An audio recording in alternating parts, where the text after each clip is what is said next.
Hey guys, thank you for tuning in to another episode of InRange. This is the Q&A that I promised. We have Deviant Ollam here. Well known when I mentioned that we were going to be doing a Q&A here at DefCon, quite a few people already figured out it would be you.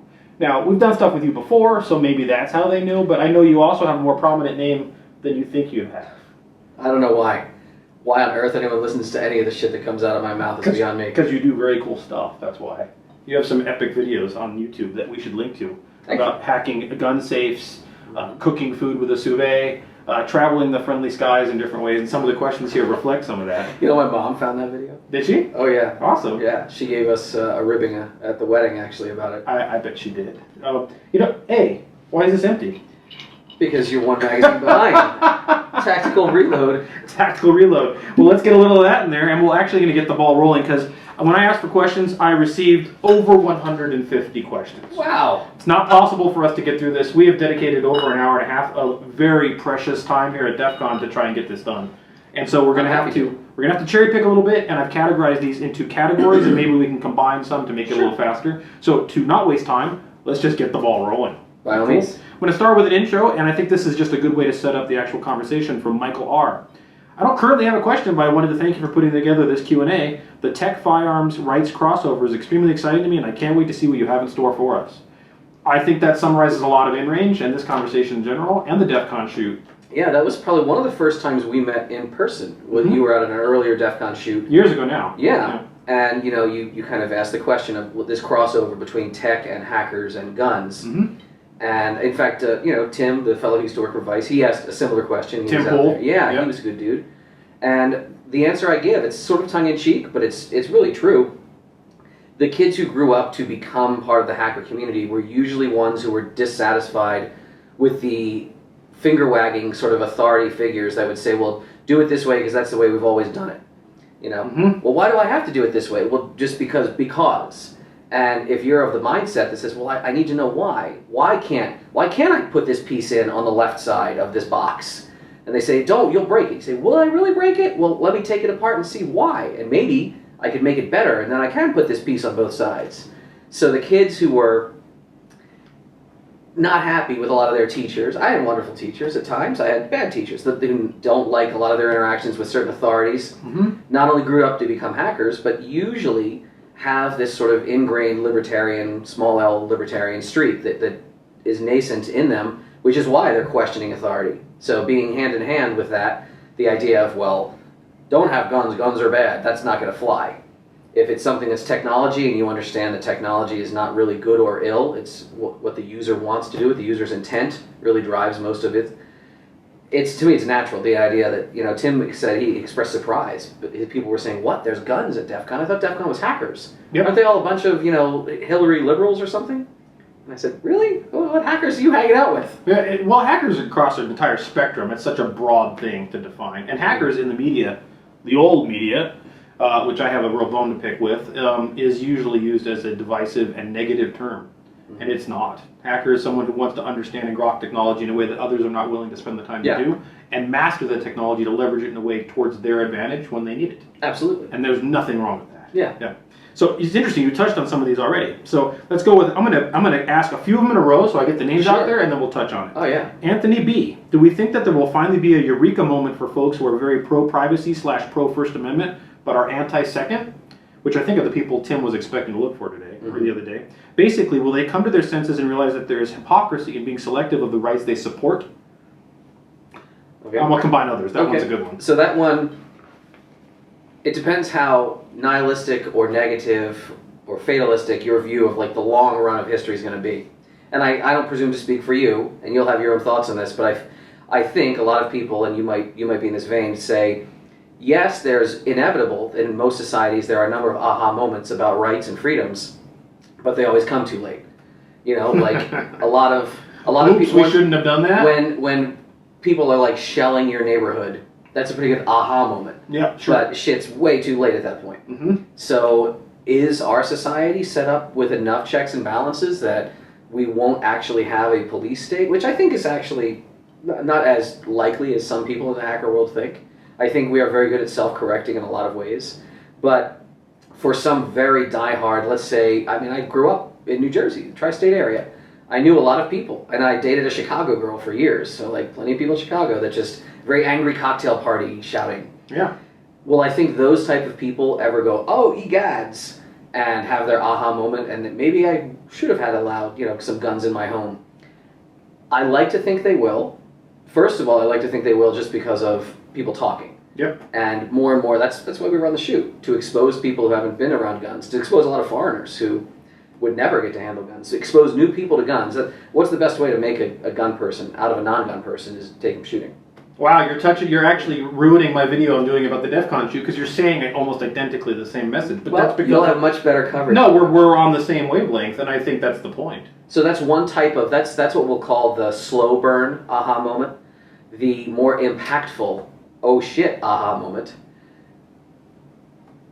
It's usually, it comes hand in hand with disasters, I was going to say that some of our viewers may be too young to remember this. I certainly am not, because I was actually there for it, were the LA riots, the Rodney King LA riots. Yeah. That's an aha moment. That was when, go find a Korean, because they have guns in those, literally roof Koreans, not being racist.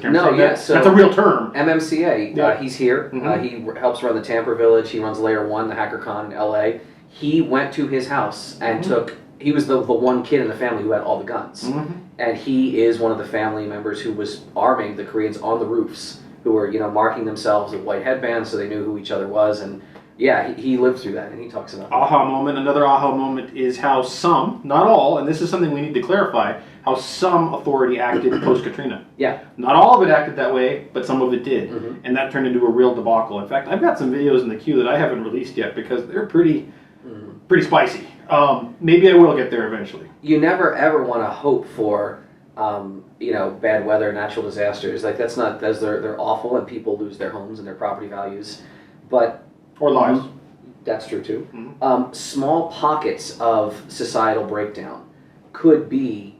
It's like sort of if you live on a fault line, you say, well, I hope we have a few very small mini quakes over the next decade, so we don't have the big one. Release the pressure. Yeah, I really feel like creating gun folk out of non-gun folk happens also through small breakdowns in societal order that last a few days, a week. A lot of people who weren't gun folk were really happy when they said, man, this scene's really bad. And then I heard about friends who were, yeah, well, here, keep the shotgun in your house, and I'm going to go over to Aunt Tilly's now and drop off a rifle with her. And all of a sudden, he said, I don't know if I could ever train this on a person, but I'm actually happy this is here. Yeah, there's a little bit of the warning there of the magic talisman of just having the item, but at the same time having the item versus not having it's better than nothing. Yeah. I think the other thing that goes a long way into winning what is really ultimately a culture war is removing ignorance by shining light on it, doing like what's going on at the DefCon shoot, bringing people out that may have been on the fence, and then seeing responsible handling of firearms used in a fun, friendly fashion, and then understanding and starting to realize that, oh, this isn't the boogeyman that I thought it was, that the media's been beating into my head for the last 20 years or whatever. And so that's a good portion of it. The other thing that I think is paramount, in my opinion, is changing some of our own culture, policing our own community. There's a good chunk. It doesn't matter who or what or why, and we all have seen it. We've seen it. You go to any public shooting area and you're going to see it immediately. There's a contingent of the gun ownership, especially in the United States, I'm sure it's everywhere to some degree, that do not respect the gear they're dealing with. It might be fun, it's enjoyable, but it is a weapon. And there's a responsibility that comes with that. And by increasing our own community's desire to be responsible gun owners will help fix some of that problem. Yeah. I think that's a good part of it. And I think that those things combined, bringing new shooters out, removing the ignorance, and then showing that really the majority of people that want to use and leverage this technology are responsible people, changes the conversation dramatically. I think it's sometimes death by 1,000 cuts. I've seen so many public land areas bureaucratically closed to shooting, not because neighbors, somebody took a round through a window or something, which you're an asshole if you're not monitoring your barrel rise, but just because some public sites just get trashed. You mean like the Mythbusters? Yeah. They did that once with a cannon. Yeah. But just, people that don't even police up after themselves when they leave. I'm not calling them assholes. But that was a pretty bad mistake. Yeah. So it's little things. It's just being good citizens and being neighborly. And I hope that the people watching this, especially watching InRange, realize that one of our goals is not to be just gun related, but to be a cultural channel and show that it's not just gun guys, it's not just guns. There's a culture around people that are interested in these things, whether they're hackers or whether they're rural farmers. But really, we have more in common than not. Absolutely. Yep. All right, let's go to another one. Andreas N, and I apologize for any names I screw up. I know we have a lot of European viewers. I don't know that Andreas is, but hopefully I got it right. Does or should the right to bear arms in the U.S. include viruses and such? Interesting. Now let me talk on that one briefly. I am a veteran. It's like a Wassenaar question. I'm a veteran of the crypto wars, the old crypto wars. You mentioned that at the shoot, which is kind of cool. And back then, encryption of a certain cryptographic strength was treated like a munition. ITAR regulated just like ITAR gun parts, essentially. And really weird stuff was going on. Transferring source code for encryption or any type of encryption over 40-bit was considered a criminal offense. Yeah. So people were doing crazy stuff like literally taking the source code for PGP and faxing it instead of going over the digital. Well, that is digital, but instead of going over the phone lines, they were doing it via fax as a graphic, and then they were printing the DVD codes on shirts. Right. All this garbage. Right. And art. And Right. So that goes down to should cyber weapons, because viruses and malware can be used for positive and negative. We've seen this. Yes. Should cyber weapons be treated like kinetic weapons? So I'll give what is actually my heartfelt answer, which will get a lot of like rah-rah so loud that I'll hear it through the YouTubes as you watch this. Yes, because we don't treat kinetic weapons correctly. They're far too restricted. I would love to see them less restricted, and the cyber weapons, the digital arms, the digital intrusion and rootkits, similarly not as restricted. But in reality, we don't live in that reality. We even live in the reality where the politicians want to restrict a lot of things. As a consequence of that, no is my across-the-board answer. I do not think they should be restricted like kinetic weapons because, frankly, we do a horrible job of deciding who can and can't have kinetic weapons, especially around the world. As far as digital, when I mentioned like Wassenaar, if you're not familiar with the Wassenaar Agreement, it was essentially, imagine people who know this far better, like Katie Moe and others will be angry at me for fumbling this. Imagine an international arms regulatory, commission. It's almost like imagine the Hague Convention, which regulated what you can and can't do on the battlefield. Imagine that applied to digital technologies and who can and can't own and possess and trade and transfer digital weapons. And it's impacting a lot of the people at this conference here, people who make their living researching exploits, sharing exploit information either with the government or with the highest bidder, which I am very, very in favor of. I really believe very strongly that while markets don't solve everything, as we've talked about... A free market for vulnerabilities is a reality. Yeah, free market for vulnerabilities, absolutely. And even if you legalize it, that free market will continue to exist on the dark web. Absolutely. Yep. And the fact that it's making companies respond, making companies actually pony up cash with bug bounties, because the money is out there on the dark market. Which, I mean, there are famous people. Like, if you're a really big privacy person, he's kind of an interesting oddball guy, but like the Grug. The Grug makes his money not by giving speeches about OPSEC, but he has he runs a crew of researchers. Last I heard, that's his main business. And they sell bones. They sell homes. Yeah. My wife was just in the Metasploit class with Egypt of Mubix, and their final exercise, like the class CTF, isn't attacking the box. It's developing on the fly vulns for this box and then selling them on the open market in the class because they each represent foreign powers, Egypt and Mubix, and you have to bid. And you say, look, this is what my exploit package does. I think it's valuable, and they'll pay you credits. And at the end of the day, she came in third, by the way. It was third or second. Awesome. I think it was third. We in some ways we are approaching what was in my youth. I'm not going to say dystopian because that's not the society we live in, but we are approaching a cyberpunk future. I think that's quite fine in my world because the element that I took away from sort of the cyberpunk scene, and if you might think you're like, what are they talking about? If you've seen like Blade Runner, if you've seen, these are all this sort of gritty, hard-boiled, futuristic dystopian. By the way, you want to get literally knocked on your ass with a novel, you read the trilogy by Richard Morgan, the Altered Carbon trilogy, the Takeshi Kovacs trilogy. Altered Carbon, Fallen Angels, Woken Furies. Oh my God, incredible.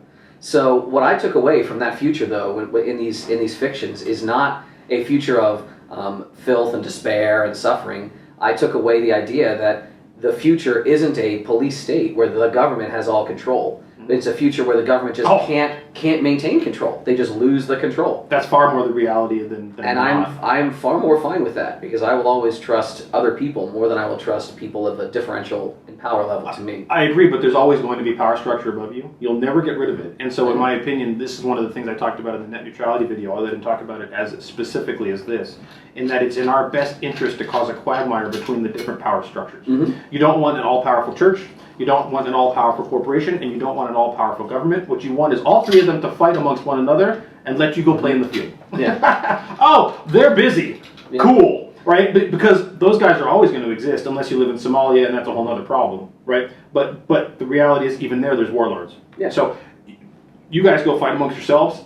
I'm going to go play with my VR headset for a little while, right? I mean, but there's value in that. And so when the things become disproportionate with one another, which I believe in certain ways, and I mentioned this in our video that's going to come out later, this oligarchy of corporations that really have a lot more power in all of the government infrastructure, including our own, turns it into where, yes, you put faith, maybe you have faith or distrust in the government, but what about the people pulling the strings monetarily that control those elements that happen to be corporations, and then you run to them for free market? You've run right into that other rat trap.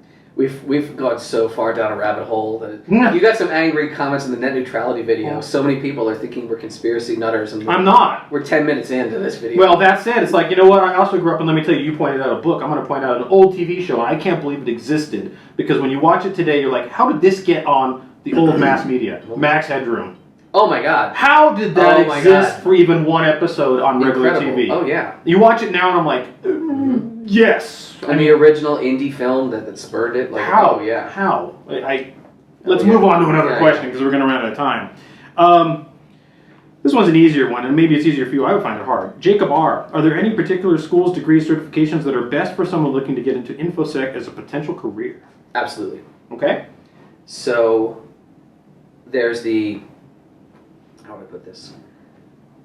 I'll give you what we like to call the business, bullshit pie chart answer. Getting your CISSP, it gets mocked by a lot of people. My IC squared. I have it. I'm one of the early ones. Yeah. I have a really old one. Like, yes, there's this element of, if you just look at the book, you could pass the test. That's true.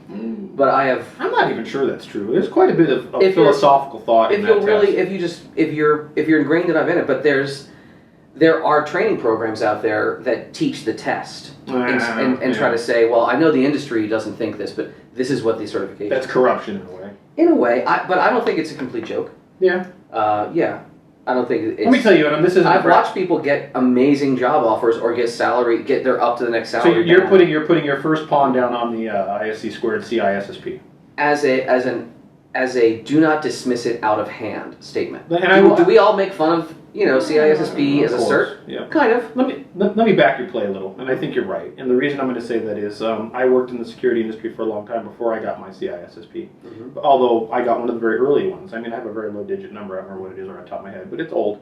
And when I took the test then, I think back in the old days, it was a lot harder. No, I don't know about that. But I will say this, that I have referred back to it a lot. And so what that means is there's value there. Because there are philosophical concepts in the CISSP world that holds merit in anything you're trying to consider. And so when I go to the point where I would be in a corporate environment or meeting, and I'm like, the CIA triad or whatever, guess what? There's a there. Now, this is what you just said. Hacking and tech and InfoSec and security doesn't exist in a vacuum. It's not you achieving something in isolation. There's a greater business case, and I'm not wearing a tie here, right? But this is one of the best things. No, I don't see one. That a buddy of mine, like Indy, right? So Chris Nickerson, he runs a company, Lara security company. They do kind of what we do with covert intrusion.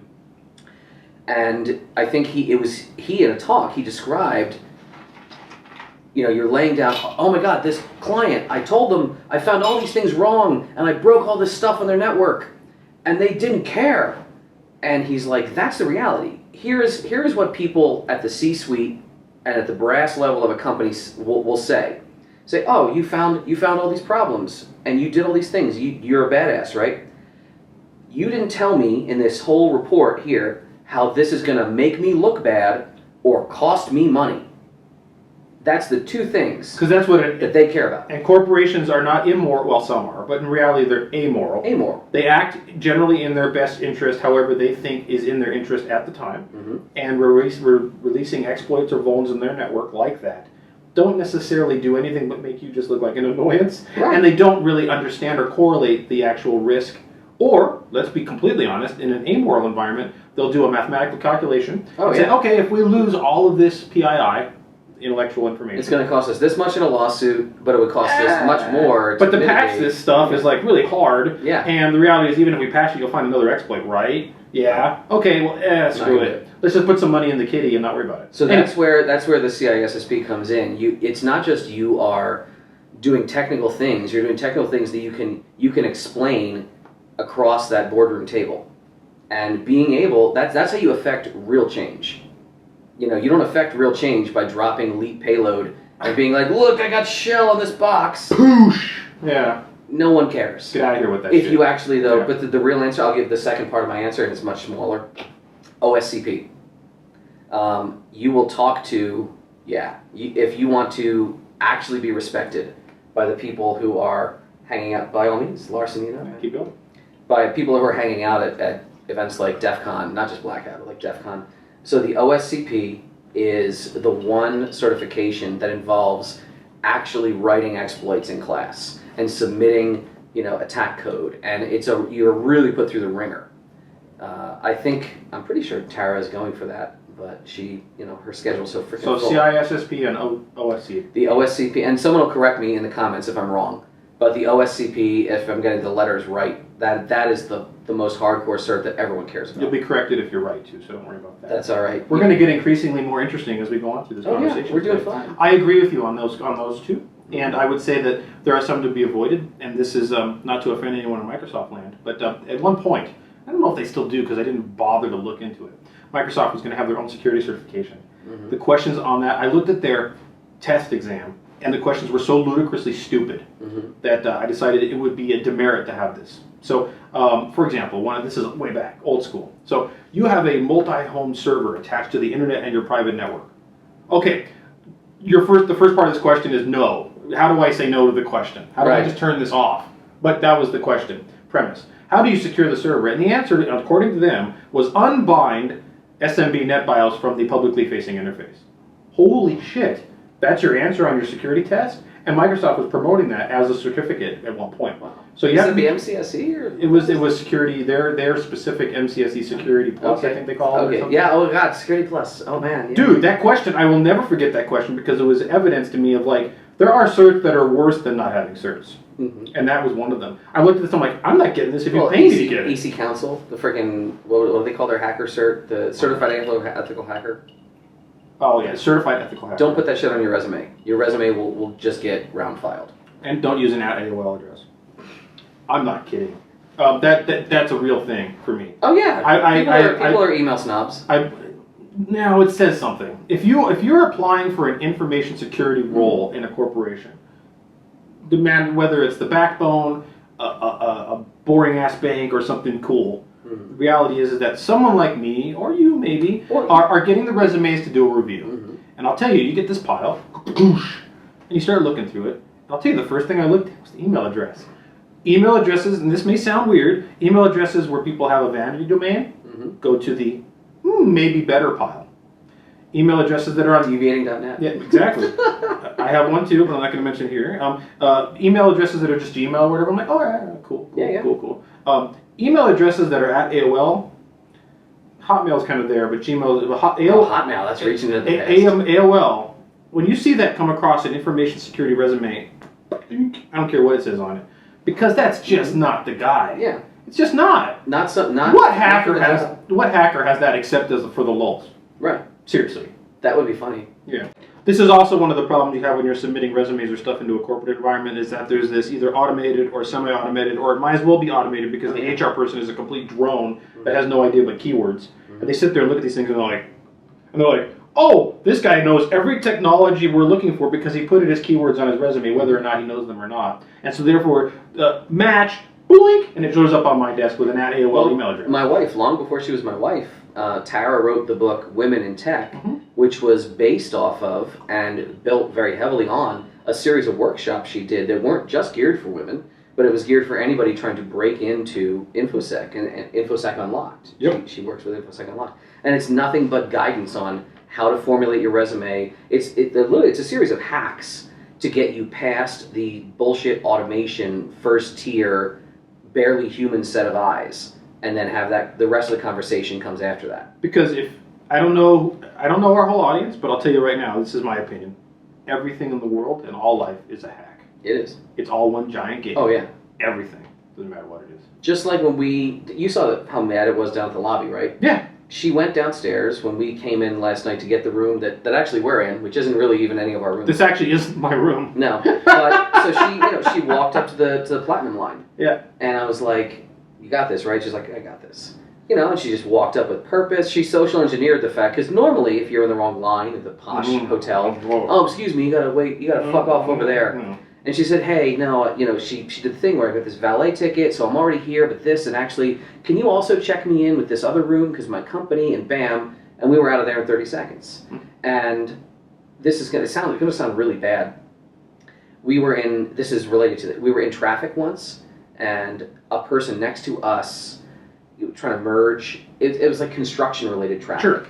And remember, construction workers, they're not law enforcement. They don't have powers of actually directing traffic. But they have the orange coat. But they must have power. This person said, "Hey, hold on a second, because we can't do this thing." So the car in front of us, we could see this person really, there was a clear roadway. There was nothing going on. I'm sorry, if you work in construction, you think we're going to kill you on the side of the road. But, this one woman is sitting there just idling because a completely distracted person said, "Hey, hold on," and then walked away to go do something with a cement mixer. And Tara's looking and looking and looking. Yeah, whatever. And then finally somebody came up and said, "Oh, you guys are fine," and waved. And then that person drove, we drove. And Tara just kind of, "I'm sorry, honey." Under her breath, she's like, "That person will never amount to fucking anything in her life." Because unless you gotta be have some gonads, man.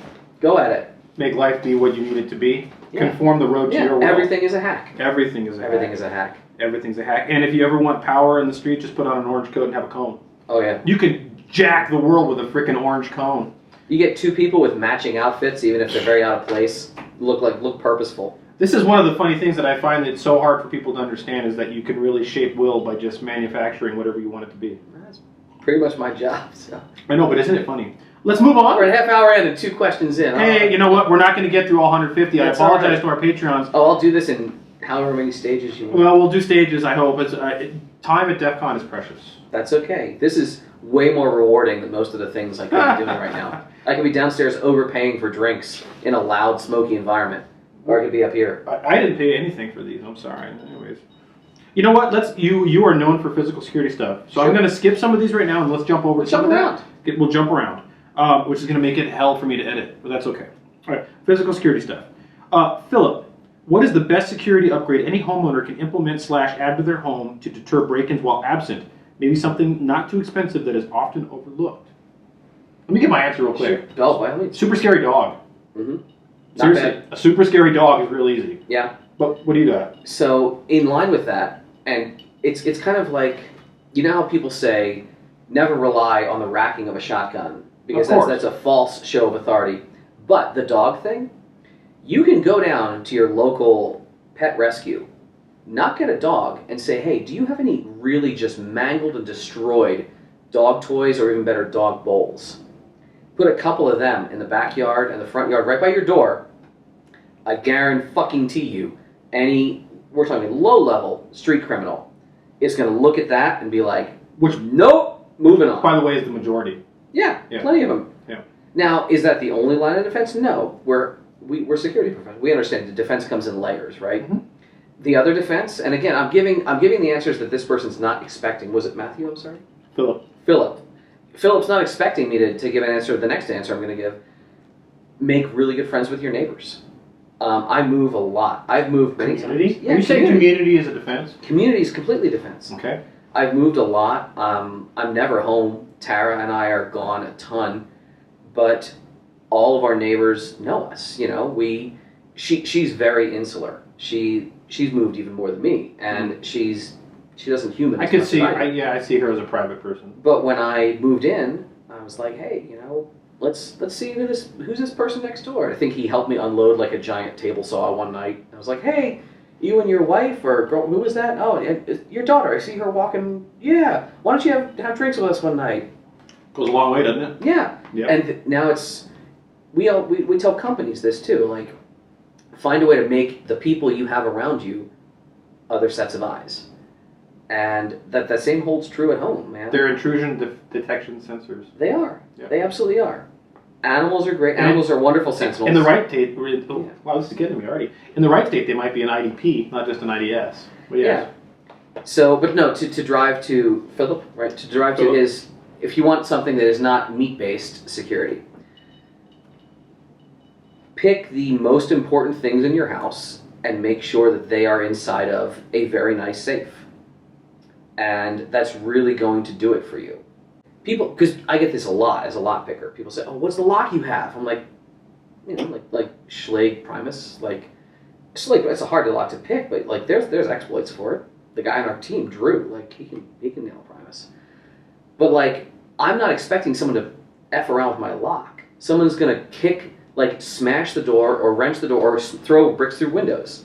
So once they're in the house, maybe they'll steal some electronics, maybe they'll try to find jewelry. None of Tara's jewelry is that expensive outside of the safe, except we have, in the basement, drilled into the foundation, a couple of lag bolts and lead anchors, and we have some anchored safes. On top of that, if someone can attack your safe, is any safe impenetrable? No, of course not. Of course not. No. It slows them down. Once you have physical access to anything, yeah, a dedicated attacker can succeed. And someone was on my house, they said, "Oh man, really? You're going with like Liberty safe? That's a small Liberty safe. I heard those are like TL30 rated, like 30 minutes, really?" And my answer was, if an attacker is in my house for 30 minutes, making a ton of noise, and nothing else has picked them up, I've already done fucked up. You've lost. Right. And frankly, most criminals that are actually going to get into your house are not people who are going to spend more than 20 minutes in your house, 15 minutes in your house. So get one nice safe, mount it properly, use it properly, and expect that everything else in your house is expendable. So I'll lose a lot of liquor because I don't lock up the bar when I'm gone. Oh man, that's bad. If criminals were targeting me and knew some of the scotch in my house, that stuff's expensive. It's expensive than half my guns. So some of these questions are actually very similar to what we just answered, but I'm going to go ahead and throw them out there just for the benefit of the viewer. Sam S. Regarding physical security and a well thought out and implemented home defense plan. Yeah. In what layer do firearms fit into the mix, and how should they be weighted against one another in parts of the plan? There are many facets to a home defense plan, such as doors, locks, home layout, surveillance devices, alarms, police response time, defensive weaponry, etc. I'm not sure I understand this question. Does he mean in terms of defending the firearms from theft? Or when does the firearm fit into defending you? Employing the firearm. The human being. Is it Alec or Alex? This one was Sam S. Wow, I'm just getting every name completely wrong. It's this. I'm substituting names of people I like. Alec, good physical security guy. So I don't know that Sam S is probably a very cool guy and you would like him. I might. I like his question. So, what you're asking presumes, or the phrasing made it sound as though every attacker is uniform and every physical threat, intrusion threat, is uniform and the same. If you have a physical threat where a firearm is anywhere in the chain of response, that is not the type of physical threat that's going to be thwarted by a certain lock or a certain alarm system. No. So you have a firearm, like if you're employing a firearm, you're clearly home.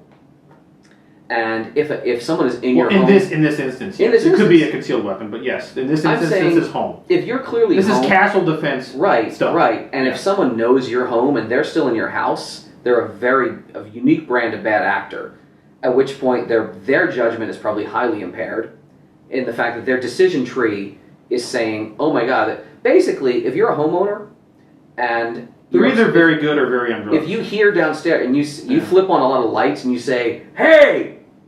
Even if you have a gun, that's the first... You don't try to like sneak downstairs all tactical to try to freaking, just failure drill somebody. Your first thing is flip on all the hallway lights and shout, hey! And most burglars are going to fuck right off. Now, because this gives you, I'm not saying this because you're weak in the nutsack, right? This gives you actionable intelligence. If they don't leave, you suddenly know you're dealing with a very different type of threat. Most of the time, unfortunately, it's very unfortunate, they are chemically impeded or chemical lifestyle, and they do not care, which means they are a very grave threat to you because they're very unpredictable. Mm-hmm. And that's, employ the firearm pretty much immediately at that point. I would agree with that. What I said earlier when you were speaking was they're either very good or very on drugs. Yes. Which is exactly the same point. Mm-hmm. So if you were to discourage them from being there and they don't leave, you now have we're not getting into legal here because I'm not a lawyer, but I would say that you have, if they're in your house, mm-hmm.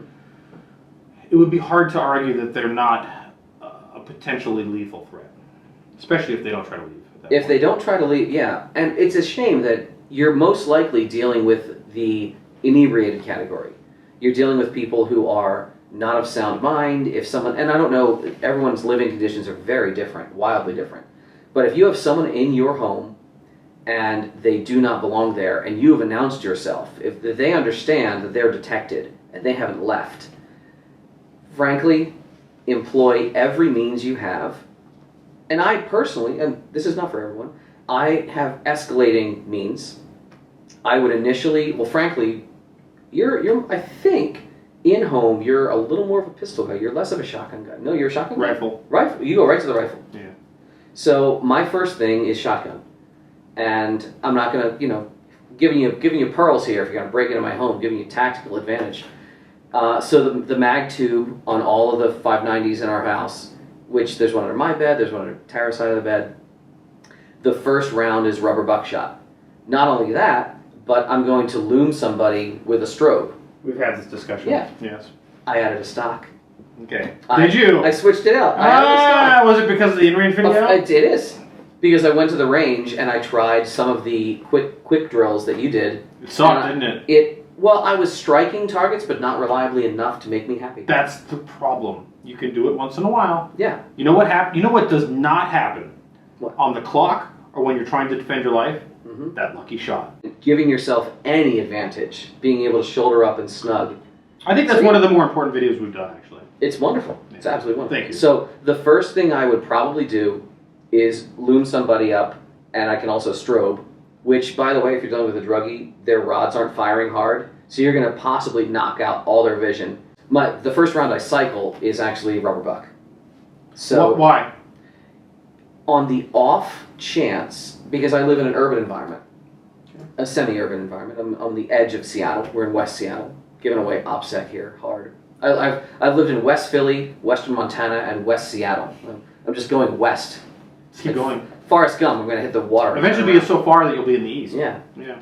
But if for any reason it was like, the teenage neighbor. Like, I know the kids in the neighborhood. I know they party occasionally. Dumbass coming in and out. If somebody's a dumbass, it's not because I care about the intruder as much as I care about living with myself in the future. I know that I will not have any moral hesitation ripping off that first round because I know it's non-lethal. And less lethal. Less lethal. It is not because I care about the potential assailant. It's because I know my own mental makeup, and I would resist firing if my first shot was fully lethal. And I want to strip away that barrier to my action. That is why the first round I cycle is non-lethal, and I can immediately follow it right away. It's all number one buck after that. I don't know that I don't know if you did. I don't know that I agree with that. I know. We've had this debate before, actually, in that if there is a presence in your house that you believe warrants firing a gun at, I want it dead. If there's a presence in my house that I can't discern, and it is 3 in the morning. Let me add to that then. I'm not trying to be difficult. If I can't discern it, I'm not pulling the trigger. I know. Okay. And I respect your position immensely. Yeah. My position is less disciplined. I have less training than you. I'm less mastered of my emotions when the iron sights come up. I don't know if that's true or false, but okay. I think it is. All right. I want to come downstairs loaded for bear and knowing that in the moment under stress, I can raise a sight picture immediately, if I have to.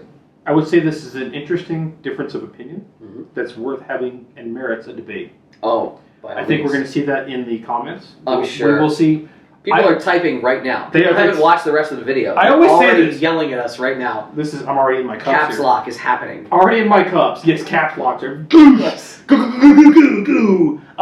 I thought Deviant was awesome, but now I'm not Fuck sure. that guy. Yeah, exactly. What I would say to that is this. It warrants a discussion. If you are not sure of yourself in terms of when you need to pull the trigger, it's a debate worth having. If there is a presence in my home that should not be there, and I have done everything I could do to avoid such problem, including my dogs, which is, by the way, my first line of defense, which you may or may not have. No, we don't. We're gone too much. White light on your gun is paramount. Lighting up whatever that is to identify, and identification is paramount. If I identify it as something that should not be there, and it is a risk to me or my home, it's getting rifle rounds. I understand. Yeah. So these are different opinions, and I think it's reasonable to discuss them, and I think it's reasonable on more than one level. There's the tactical level, which is what everyone focuses on, but we don't focus very much on the social, psychological level, and that's what you just touched on. Yeah. And that's something people don't talk about very much. And I consider your position basically unimpeachable. Okay. Like, I can't find fault with anything you said. It's how does it fit for each person for themselves. Yeah. I understand. I think it's an interesting difference of opinion, and I think that this is the right channel to have that conversation. Let's jump to something else. Completely. BS Customs, Deviant, shut up, I know you're there, which he was right. Yep. Are there any updates to the quote-unquote packing in the friendly skies idea given current events? I would love to hear Ian's not here this time, and Carl's opinion on the matter as well. So right on, BS Customs tweeting or something from your Patreon account. Patreon from your corporate account, I guess. I'm going to make a name for him. So Brad Smith, I'll answer. Brad Smith, yes. For those who don't know, Brad Smith has seen the video. Others may not have. I, for a long time, advocated flying with firearms. I take about 100 flights a year, roughly. Explain what you mean when you say with firearms. Yes, so I travel a lot, and there's a number of reasons that I advocate flying with checked firearms in your checked bag. So you're not violating TSA procedures and carrying a gun onto the plane. Which, you're talking about having a gun in your checked bag. If you're a Leo, and people have not understood what I meant sometimes when I checked in for a flight, and they try to give me the long form, and they think I'm flying with a firearm, which you can do, depending on your job and your role. You have to be a very special person for that. Well, you have to... Or you have to understand the holes. Right. But that's a whole other conversation. So I mean flying with a checked firearm. Yes. I started doing this for two reasons, roughly. One, I just like exposing the public to more firearm interactions, any way I can take it. So the check-in desk, like that employee, maybe they've never seen an armed citizen, fine. Get them to see firearms are normal. That's an interesting point. Oh yeah, and like civilians around me, when I'm checking in, they can see, oh wow, that guy's got a firearm. Awesome, in my book. It's very fun when I'm in Orlando all the time. There's tons of conferences down there, and families with the Disney ears, and they're watching me like uncasing and clearing and make safe at the check-in desk. You know what it does is it normalizes something. That's one reason. Yes. The other reason is a lot of people, especially in the tech world, have a lot of expensive stuff in their luggage, and luggage is inherently unsafe. If you don't know about the TSA lock, the TSA keys, they're all leaked. Johnny Christmas and other. I was just going to mention Johnny Christmas was releasing. Yeah, Johnny Christmas, Dark Sim, Sean, they did whole talks at cons about. Print your own TSA keys. Yeah. So if you're flying with firearms, you use proper locks, heavy duty locks, or non TSA locks. So that was the other reason I advocate this plan. The first, God, if you watch videos of me talking about this, like you and I have both gotten in better shape over the years. Like you'll see Big Dave from the past gave those talks. Self-improvement is a long, arduous task. Yeah. But yes. But so years ago, and as Brad Smith may have seen the old video when I was talking about this at CarolinaCon or DefCon, the rules I talk about and the laws at the time, have they changed? There are some updates. Essentially, and I can take zero credit for this, I don't think it's because of me, I think just because gun culture keeps increasing, more and more citizens are flying with their firearms in check bags. I find it to be a non-event anymore. That is true. It's less weird. I feel like the check-in desk knows more about it. Mm-hmm. However, the TSA has encountered more citizens kind of digging their heels in, saying, like, if your luggage goes to the back room, and they say, oh, we need the key, like somebody walks out of the back room and says, I need a key. It used to be, you could really push on that, and sometimes they would bring the case out, or sometimes they'd bring you into the back room, because a common sense reading of the law says you should be present when the case is unlocked. You really don't see that now. And it's happened, I think it's generated enough argument in the airports that now the TSA on their website, apparently with FAA backing and support, the TSA says, well, if we need the key, you have to give us the key, and blah, blah, blah, blah, blah. That's the main update. I still occasionally to this day get people who write to me and say, because my old talks, I mention it, I'm like, oh yeah, they have to bring the case back to you, or they can't do it without you. You stay with the key. They have kind of just sort of written that in bureaucratically and said, well, if we need the key, we need the key. And is that the end of the world? No. Like, everyone's got a freaking name tag on their fake police blue shirt. So plenty of times in airports, some guy comes out and says, hey, I need the key. If it's some asshole from like Prime Flight, third-party contractor, I'll say, are you taking responsibility for my firearms? And in broken English, they'll say, what? No? I'll say, oh, the TSA needs the key. Tell the TSA to come out here. And eventually, someone will come out in a TSA outfit. And I'll say, oh, okay, so STSO Johnson. STSO Johnson? Yeah, this is which case is it? It's the green Pelican case? Okay, well, this is the key. I'll be right here. And then they come back out. STSO Johnson is, oh, hey, man, yeah, thanks for that key. Everything's clear. All right, thanks a lot with my fake camaraderie with you. And I just, I kind of write a little note to myself who I spoke to. And in the event that something goes wrong, well, at least I know who I spoke to. I've got a name. Every airport's different. And frankly, it's unreasonable as a citizen to expect that every airport can immediately accommodate the need to, oh, I've got to go back there or bring my case out here. Some, especially small airports, Class A and Class B airports maybe, but you're at like a little Class C airport, you just can't get back there sometimes. I think there may be something to be said about where I travel to and from, mm-hmm. in that certain states are different than others, and therefore the cultural norms apply to even to a TSA agent. Oh, that's the one thing I miss the most about Montana. A TSA drone is not a TSA drone dependent on where it is. Mm-hmm. And so, for example, I happen to travel to Louisiana quite a bit, and I travel to and from Arizona. Both are very gun-friendly, gun-common places. Mm-hmm. And my experience in those environments has been similar to what you described, but slightly different in that they do take the bag over for extra special screening. Mm-hmm. However, they do it in my presence. Yeah. This has always been the case. I give them the key because I typically have some sort of Abloy lock on the bag, which they do not have a TSA key for. Right. They open the bag up while I'm there watching them. It's like you're on the other side of the table. Yep. You're not allowed to touch it. They then theoretically probe my bag's taint. Mm-hmm. They then rub it down for explosive compounds. They can swab it. Yep. And then when that all goes cool, they close it all up. And I will say this, that with the exception of the Abloy lock, it is in your interest to make sure that your baggage is as gray man as possible. Mm-hmm. So just because you put an extra not TSA lock on your bag, it does not necessarily identify it as having a gun in it. It just identifies it as having a special lock on it. Mm-hmm. Do not put the bag on there that has a sticker on it that says, Ruger kills things dead. Just don't do that. Yeah. Have a regular piece of luggage. I have a special lock box with the gun in it. Now this is of course a pistol, not a long arm. Inside the regular locked luggage. So I have regular locked luggage, then a lock box with an Abloy lock inside that bag. Mm-hmm. And then I deal with the TSA if I have to. And when that's going through the standard boop, boop, boop, boop, and getting on the plane and being ruthlessly thrown on the plane and ruthlessly thrown off the plane, it's not identifiable as a firearm or containing a firearm within. Right. All they know is that it had special TSA screening. Mm-hmm. And by the way, that happens to a small number of bags anyway. Mm-hmm. Make sense? Yeah. Yeah. You're talking about long arms. Yeah, you're trying. Yeah. You're also trying to.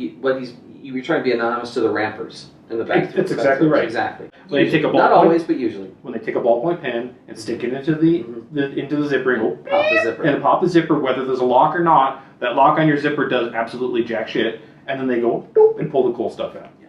So the locked case inside the TSA locked bag. There's no such thing as a TSA locked bag. A TSA locked bag makes it not differentiated from the other stuff that they're throwing on the plane. But I do typically get specialized TSA screening.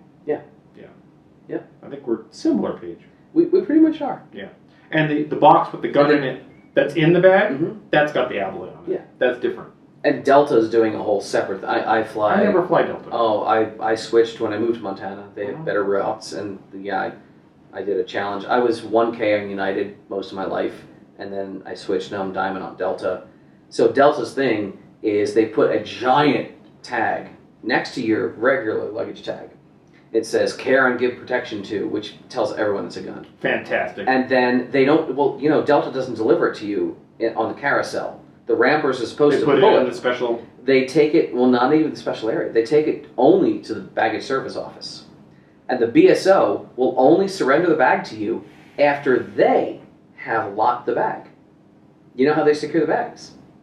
Zip ties? Yes. There's a 4-foot-long zip tie. Goes around the bag. We know that zip ties are indefeatable. Not Undefeatable, shimmable at all. Oh man, zip ties, once you put a zip tie on, you know if that's been breached. So I'm being sarcastic, by the way. Zip ties are defeatable with a piece of metal cut from a soda pop can. My carry-on, I have a Lightspeed Tad backpack, and I have med shears in the back in the webbing. So I just pull it out, and it's funny because some airports are leery. Save the zip tie for later. They say you can't do that, and I say no, it works fine. I can totally do that. Yeah. And other airports, they say, because airports, I fly a lot of the same cities. They say, sure. Hey, Dave, you got to do this. I'm like, yeah, let's do our dance, right? Put the zip tie on. You got it? All right, you did your job. I did my job. Okay, we did our jobs today.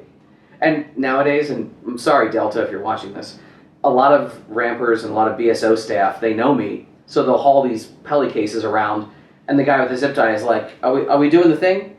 Hey, fuck it. All right, have a good day. Goodbye.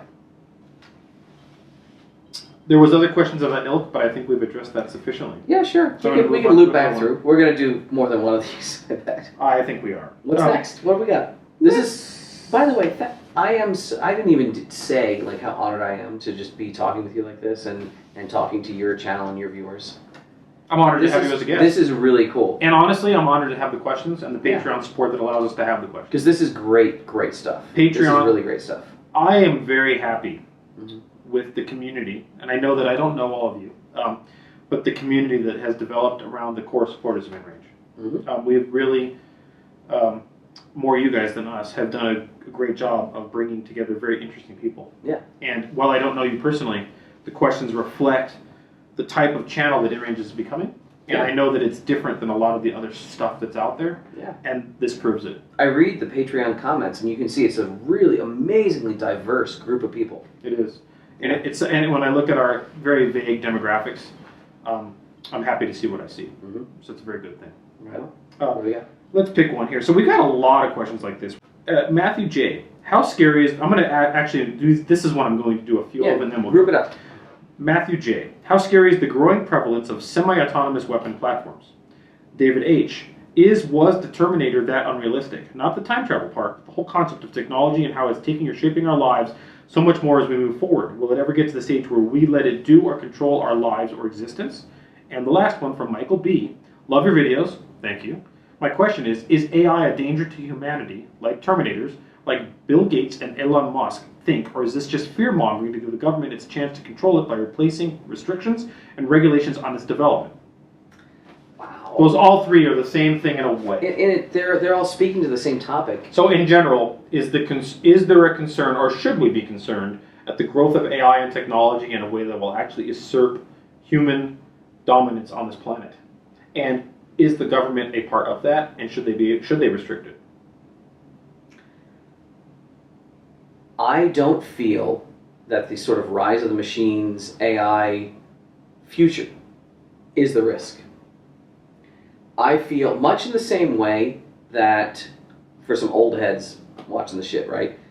We saw this in, not so much Korea, it was really Vietnam, that we saw the sanitization of language around conflict, where search and destroy became sweep and clear mission. George Carlin has a huge thing about that. So sanitizing language, anything that gives, because it's never the machine. It's never the machine. It's the humans that built, employed, or deployed the machines.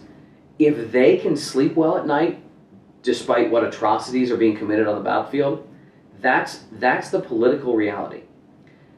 If humans have an emotional out, that's scary to me. The idea, so drone warfare. Oh, you mean the machine did it, not I. Right, so machines they're abstracting us more and more levels away from the carnage of battle. And if humanity or the bureaucrats or the soldiers, I mean, they are soldiers. Like, by the way, miraculous. I love Helen Mirren. I'll watch Helen Mirren read a fucking phone book. I'd watch that for 2 hours. That's a film. Helen Mirren and the other people, Alan Rickman before he passed, Eye in the Sky, the idea of the moral and emotional turmoil of a drone strike, which is, I'm going to lump drones in with this topic. I think it's possible, yeah. Amazing, amazing motion picture. But not only do we see, they tried to show the actual soldiers and officers struggling with the ethics of war, but we see how drones and other types of machine technologies, they've removed people more and more from what the machine is actually doing. It's abstraction layers. Yeah, abstraction layers. So I'm not afraid of like the machines taking over. That's not my fear. My fear is that so much employment of machines that let bureaucrats sleep at night doing things in our name, and they feel that there's no blood on their hands over it. Okay, so let me take what you just said and put it in my own words and see if Please. this is what you mean to say. Please. It's not that the AI itself will become something that will try to dominate us as human beings and become the dominant thing on the planet. That won't happen. The problem is that the use of technology as abstraction layers dehumanizes choices that were made that previously required the sand to make directly. Absolutely. So, for example, there's a big difference Absolutely. between, and no offense, this is history, Japanese guys, soldiers bayoneting babies in the rape of Nanking, versus destroying babies by pushing a button on a drone that does it on a scheduled cron job tomorrow at 3 p.m. Right. Those are different things.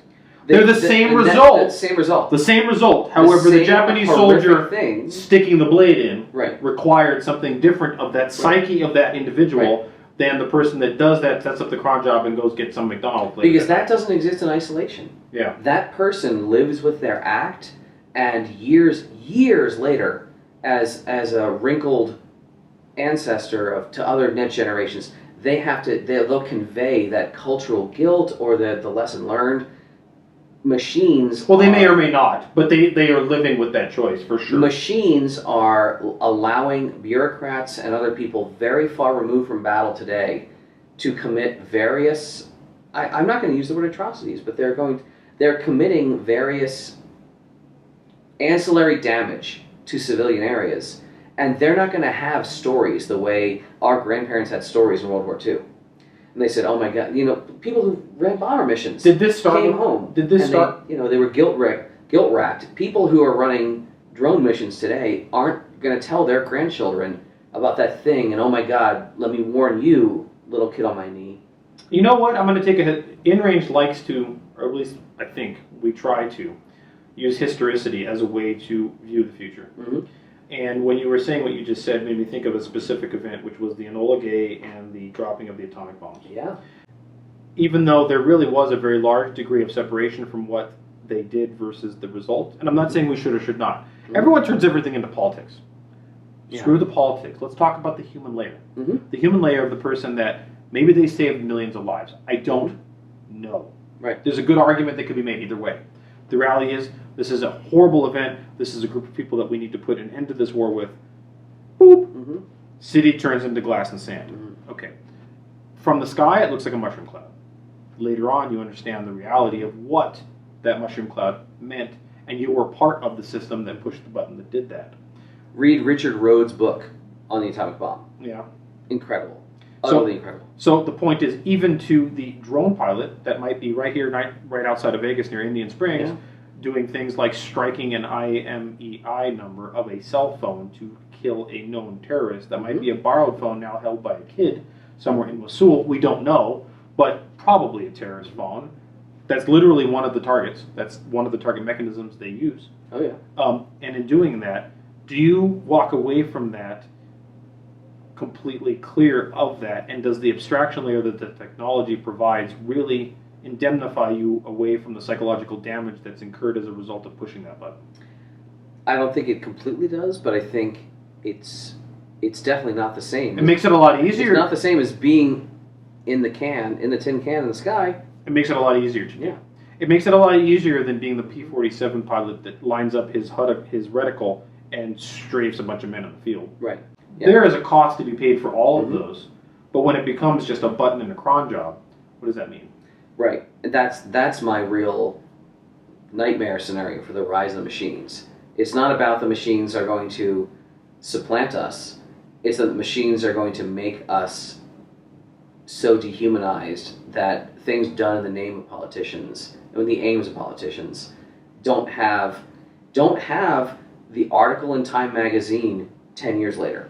You know they what? don't have the novel 20 years later. I'm going to go off topic here a little bit, but what you just said is that the technology dehumanizes the choice to do something with a drone. And by the way, we're not demonizing anywhere. This is a philosophical conversation.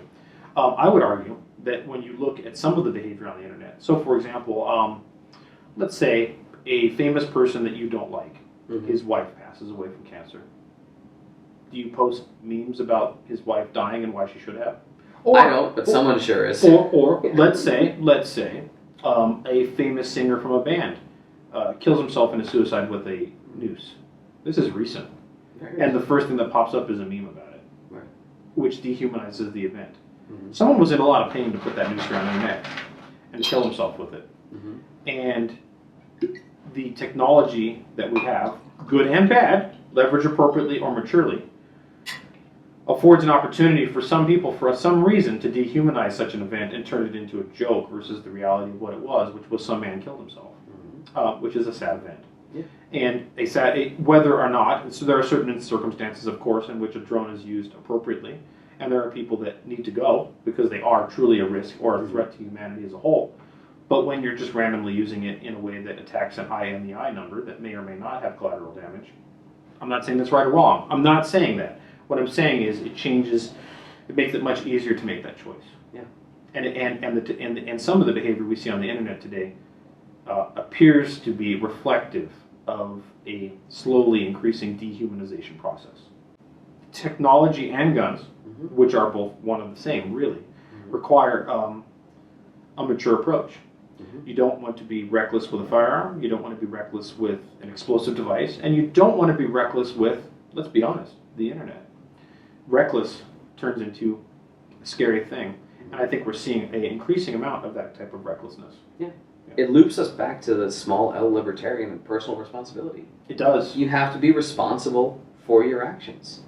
And certain types of technology, especially when added to kinetic warfare, make you feel less responsible for your actions. Humankind is evolving in an exponential way. And I think that we see modern technology doing that and advancing that in even faster ways. Moore's law applied to human psyche.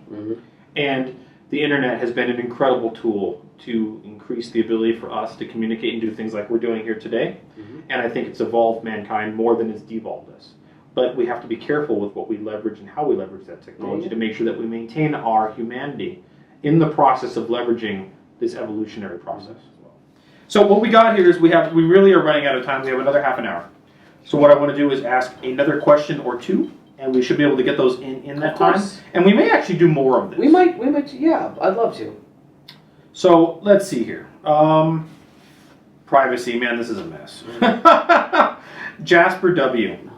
Should we be concerned about our digital footprints? For example, Patreon knows that I like your channel and what you do simply because I support you. They can determine my other interests, mostly firearms and history, from the other creators I support. YouTube also has a good guess about what firearms I probably own. AutoZone knows what type of car I own. eBay knows it too, as well as my hobbies, and Visa knows every damn thing about me. All this is contained in their business records. While each will have privacy policies, one generally does not have any reasonable expectation of privacy to someone else's business records. This is why there were so many Mr. and Mrs. Smiths stayed in cheap hotels back in the day. There were. We're going to have a very different opinion on this, I think. Okay. Quite honestly, and that's okay. Let's start with you. Digital footprint as your average citizen self. You're fucked. you can't really shield, in my opinion, unless you live a life that is almost untenable, in my opinion. Unless you live a life that is ridiculously cash only, staying in places with no cameras, which, where the fuck is that anymore? Where is that? You're going to leave a lot of digital breadcrumbs. In my opinion, the real idea nowadays of separating digital self from something is, if you have a very private interest, a very private world, you can separate that out from the mainstream digital life fingerprint that you're leaving. Like one of the two names on my shirt. She, like, Mistress Matisse, she is one of, like, the Fet Club scene, like, one of the main doms of Seattle. And she's amazing. And I'm sure most of her friends and clients are super respectable people with credit ratings that are very high and with a spending pattern on their credit card that says all they do is go to Whole Foods and pick their kids up from daycare, and their weekend plans are off book. That is the modern equivalent of, I want to guard myself. In my opinion, there is no more non-existent citizen, because everything you need to do, you want to buy a home, you want to rent a car, like, you can't do any of that if you have no digital history, if you have no credit history. You can't be a citizen. If you have certain elements of your life that you want to be very guarded with, there are amazing resources and practices that you can try to employ. And you have to be very, very tight about that shit. Again, like I've referenced the Gruck earlier. He's not even my favorite guy. Like, there's some shit that he says that make my blood boil. But if you have a pocket of your life that you want to compartmentalize, yes, you can do that.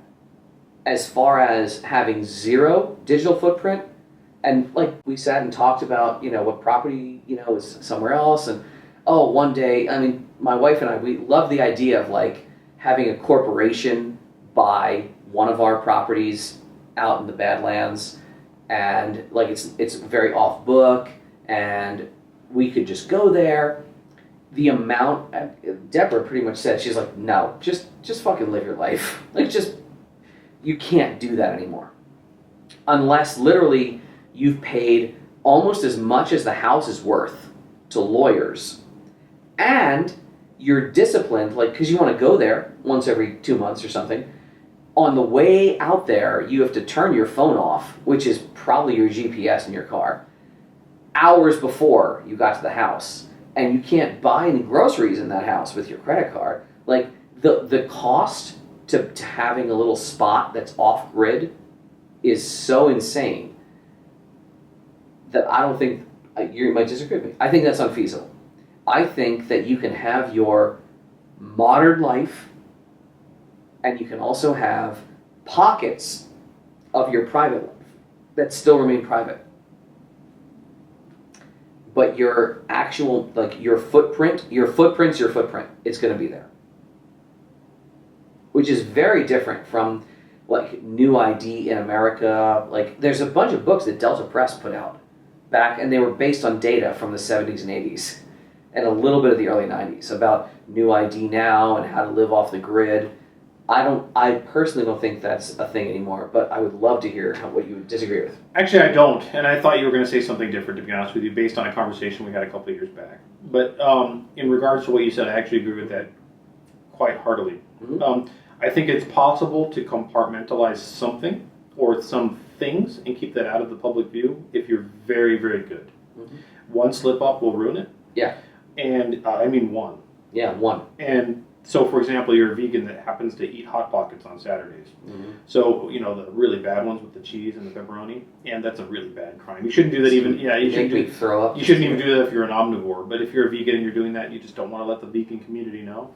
I think that there are ways to do that. Maybe. Things like that, of that ilk. So, for example, you mentioned a dominatrix. I think that's what you were referring to. Yeah. And that's a secret life, in a way. I think that there's possibility to have secret elements or components thereof. Mm-hmm. But I will say this flat out, and this is what I thought you were going to say something slightly different. I am personally of the mindset that the idea of privacy is long dead. Dead way longer than we were willing to admit. It's been dead for a long time. Privacy for your primary existence. It's gone. It's been That's gone. In fact, I want to refer to a guy named Steve Rombaum, who does talks at 2600. Oh, yeah. If you watch his videos, and he's got a number of... He's spoken at Hope many years. He's done Hope a number of years in a row, and he refers to all of his speeches are privacy is dead. And I think some of them are privacy is dead, get over it. If you watch his videos, you'll realize very quickly that there is very little defensible space in regards to having privacy. If you think you have privacy, I'm going to shatter your illusion, and I'm going to tell you right now that you do not have the privacy you think you do, and you have made a slip up somewhere. Even if you're sitting and watching this video right now, or if you're on a forum talking about gun-related stuff, they know you have guns. That's over with. You have screwed the pooch on that one already, and there is no way to pull that dog back into the pen. It's out. And so it's my opinion that the better choice is to be boldly brave and say, this is me, this is what I do, this is what I believe in, these are the actions I partake in, be a responsible, moral human being in the process, and fuck all to anyone that's got a problem with it. That's my thought. This is why, for example, here at DefCon, to be honest with you, I don't use an alias. I use my real name.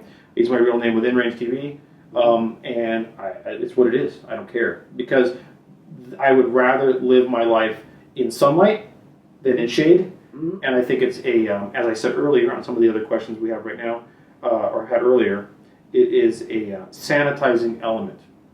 And if we are all willing to someday accept the fact that we're all human beings, maybe needing to hide some of those little things you have to hide right now won't need to be hidden anyway. That's the hope. Isn't that an interesting way to think about it? Yeah. I'm not saying immoral things. You know, if you're Dr. Mengele and your hobby is killing twins because they have the same colors of blue eyes, that is something you definitely should be hiding because you're a horrible, awful human being. But if you're hiding something like, I don't know, you happen to, I can't think of what that is. You know what? I got one. You're a recreational marijuana user. Let's throw that one out there. I'm from Washington State. Let's throw that one out there. And let's say I'm not. I will tell you right now I'm not. I've never been part of that. It's not my bag. But let's say that's something that is your bag. And let's say that you are a politician. You have to hide that very carefully. Because there are people that will judge you so harshly for that, even though they'll sit and drink this all day long, by the way. Of course. That it will ruin your career. So you need to compartmentalize that part of your life. But the reality is, if we could, as a human species, realize that humans are humans and accept the vulnerability of being a human being and realize that people of authority aren't necessarily somehow better, in fact, infrequently not better than us, then maybe judging them harshly over things that are just human choices wouldn't be such a big deal. I'd agree with that. So what I mean by that is maybe privacy is not as important as it needs to be. It shouldn't be. In an ideal world, it shouldn't be. Yeah. I mean, privacy to me, privacy is going to matter until the day I die. That turns into a question. How important is it? How much does it matter? And I guess what does it matter about? So, you know, people... Everyone has had that conversation. If you're a really diehard, small libertarian or just privacy advocate, the Thanksgiving dinner conversation where someone says, well, I got nothing to hide. And the answer, of course, to that relative, who's usually some very, very straight-laced uncle, is, well, if you got nothing to hide, can the government put a camera in your shower? A microphone in your shower? Of course I'm not okay with that. Right. But they say, oh, but I got nothing to hide. But maybe you sing off-key in the shower. Everyone has the right, and in a healthy society, healthy human development involves a little bit of time to yourself. So privacy is an innate right. It's an innate function of a healthy society. And I don't think that kind of privacy is as dead as people think. So what you're saying is that there's a reality to the physics of a social society. Sure. And so therefore define the physics of the social society is that gravity hurts and water's wet. Let me ask you this. This is a very high level conversation. In your local, in your town, small town Arizona, let's say... Well, I'm near Tucson, by the way. Let's pick... Tucson's pretty friendly to anything. A relatively important role in society. Let's pick... my father was a dentist. Like Doc Holliday. He wasn't quite the card player. My wife is the poker player. Okay. Let's say there's a local dentist in your town, and for whatever reason... Hello, phone. Oh, shut up. Oh, my God. We did not script this, as you can tell. Gotta go downstairs. That was very pleasant, by the way. That's... Oh, man. I have to change my alarm every few months. Very because soothing. every couple of weeks, I have to wake up, and I'm like, oh, why did I schedule this flight at this hour? Right. And then whatever alarm tone that is poison for me.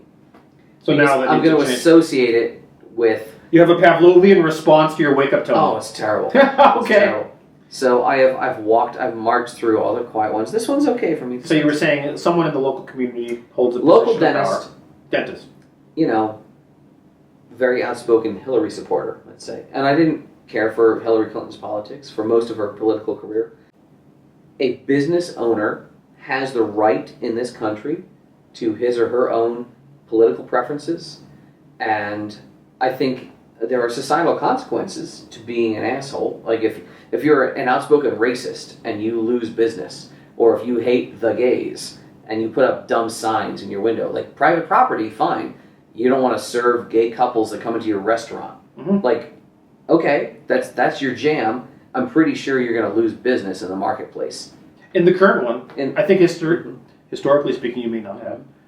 But I feel that there is always forever this place that should exist in here. And your private opinions, if they don't impact the greater public, they should be respected. And the permission to have your private opinion should be respected. They have to be. Well, that's the erosion of privacy I care about. The idea that... So, okay, let me read into that. Mm-hmm. So, in that regard, a very unpopular opinion that you may hold dear to yourself is a element of privacy that's required, because without privacy, you could not have it. Yeah. And therefore, your ability to have free thought Mm-hmm. and free thinking has diminished. And there's a cooling effect Mm-hmm. on your ability. Yes. And there's a restriction in your ability to think for yourself because of that. To make the analogy that no one can object to, your freedom to sing off-key badly in the shower should exist, because you should have that private space to be you, unabashed and not restricted, knowing that there's no ramifications for being you in that moment. And the nature, and this drives back to the question, our increasingly digital society is intruding more and more on those margins. It's making that area smaller. Yeah, and it's hard. We all need a time that we know no one's watching, and we know we can just be ourselves. And we are in fact, we're flippant about it because we like technology. And we think, well, we accept these things, just be smart. But we are losing that, and that's not something just to be taken lightly. How do you fix that? I don't know. I don't think there's a good answer. Come to DefCon. Talk to people who think differently than you do, and have late night conversations in hallways and in bars. And I don't think we fix that. I think the generation of people we call script kiddies, who maybe smack some clue in their heads, The next generation? the next generation maybe fixes it in ways that we don't understand, and maybe we criticize. They get to inherit the world that we built for them, don't they? Probably. So the technology that we have now, that I don't know that we have a handle around how to control the beast that we've released from the box. I don't think so. I think that I don't even know that we wanted to. We even knew we were releasing that beast. We opened the box and this thing came out. Yeah. And as I said, it's increasing at a rate that I don't know that the human psyche can deal with in a way that makes a lot of sense. And we can't perceive it or understand it in a way that's comprehensible to us. And so that's why we see the type of knee-jerk reactions we see. Mm-hmm. Things like, well, they don't know that I've got a gun, as they're posting that on a gun forum. No, I'm serious. And that's a defense mechanism. Yeah. But unfortunately, it's not grounded in reality. Mm-hmm. And that goes across the board. And so as a result, it's going to take time for us to leverage the technology in a productive way and let ourselves grok it. I like that word. Grok it in a way that we have to find what that balance is. Yeah. And I think that what we see right now is because everything becomes a polarized conversation, the balance is either, it must be all or nothing. And I don't know that that's the answer.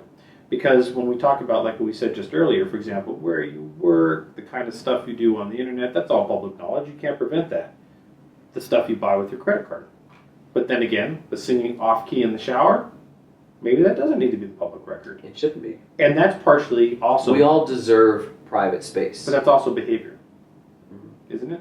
It is. And this is the thing that makes it most risky, I think, is that our generation, or the generations that are coming, are so familiar with the technology, and the idea of privacy is so foreign. It keeps creeping. That they will continue to use this stuff, and the concept in and of itself becomes obsolete. So they post their whole life on the internet, and everything, including that off-key singing in the shower, which then has ramifications later in life. Which they themselves filmed. Yeah. The selfie, and the argument, there's two ways to look at that, and I don't think we're giving an answer because I don't think there is an answer. It's not. The argument there is then therefore we all accept that we're human and the off-key singing in the shower is acceptable, and we don't judge them for it because we're like, oh, that's a human being just like me and I do the same thing in my own guise. Or we find what the middle ground is and we somehow restrict the powers that be, whether they're government, corporate, or religious, from invading that shower space. But that's not an answer. It's not. It boils down to trusting those young kids. And hoping that they generate some semblance of the views we have. And the values we have. Well, it's not just values. We don't want to train someone to have a value. We want them to come to the values of their own accord, right? But what we want them to have is to be, and by the way, DefCon has something called Roots, which is about that, which is about teaching the little ones to understand and grok the technology in a way that's different than the average consumer. And I think that the impetus is on us, just like when it is with firearms, to use and leverage a firearm technology responsibly, that we need to come to terms with what this digital technology has become and use it and leverage it responsibly. And I don't know that we are. I don't know that all of us are. I don't know that we're not. I think we might be, but I think we got a good chance. I think we have a fighting chance. I'm not saying we don't, but I'm saying that this is the time that we have to start making the motions to make the right calls to form the future we want it to be. And if we don't want to have AI overlords or humans that are so disassociated from their actions via technology as an obfuscation layer, we need to start thinking about these things probably sooner than later. In fact, we probably should have started thinking about it a long time ago and making changes now to make sure that we have the future we want, not the future that would come if we allow it to just occur. Right on. Which is controlling it. I agree with that. Guys, I hope you appreciate and like this conversation. I am very honored to have Deviant here with us. I am very honored to be here with you. And I think that it brings a very interesting conversation to the table that you're hopefully not going to see on any other gun channel. Hopefully you will see it on other gun channels. But InRange is a little bit unique. I'm very happy with that. And I'm proud of the kind of questions that we received as a result. I'm so eager to see the rest of them because there's a lot more. We'll talk some more. We have more, so I'm going to call it home. This is a part one. We may be able to pull off a part two while I would love to. So at this point, what I'm going to say is my normal call out. If you like this kind of stuff, please consider supporting us on Patreon. Just like we described, controlling our future and controlling technology, we demonetized our YouTube channel because we want to put the power in the hands of the viewer. Which very few firearm channels have done. Very few. Not the algorithm, not YouTube, not the old media. So that means the power of this channel to survive and continue and thrive is based in your hands. And so if you think that that's something that you want to invest in, please consider supporting us on Patreon. We realize that's a monetary commitment, and if you can't do that, the other thing you can do is subscribe to our channels on YouTube, Full30, and Facebook. Be part of the conversation in a productive way, even if you disagree. Yeah. Show your work, and most importantly, share with your friends, because that is something that breaks any AI's power over us. Thanks for watching.